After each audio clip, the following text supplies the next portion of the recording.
एका चौरसाची परिमिती 84 सेंटीमीटर आहे, तर त्या चौरसाचे क्षेत्रफळ किती चौरस सेंटीमीटर असेल, असा प्रश्न आहे.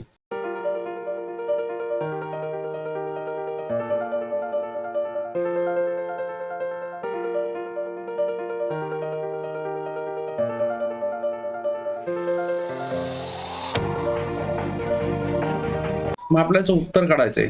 उत्तर काढण्यासाठी आपल्याला एक माहिती आहे की क्षेत्रफळ काढण्यासाठी बाजू वर्ग हे सूत्र आहे, तर त्यासाठी बाजू आपल्याला आवश्यक आहे.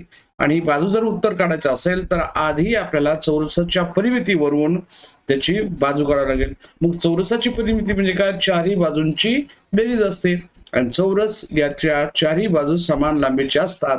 म्हणून याचं परिमितीचं सूत्र काय आहे, चौरसाची परिमिती म्हणजे 4 गुणिले बाजू म्हणजे 84. आणि बाजू जर काढायची असेल तर आपल्याला काय करावं लागेल, आधी 84 ला 4 ने भाग द्यावा लागेल. 4 ने भाग दिला, 4 दूने 8, 4 1 4. आणि बाजू माहीत झाली की आता क्षेत्रफळ काढायचं आहे.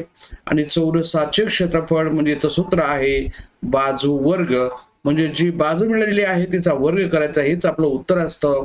मग या ठिकाणी बाजू वर्ग म्हणजेच या ठिकाणी आपल्याला करावं लागेल 21चा वर्ग म्हणजे 441 हे आहे क्षेत्रफळ. त्याचं उत्तर जो आहे पहिला पर्याय.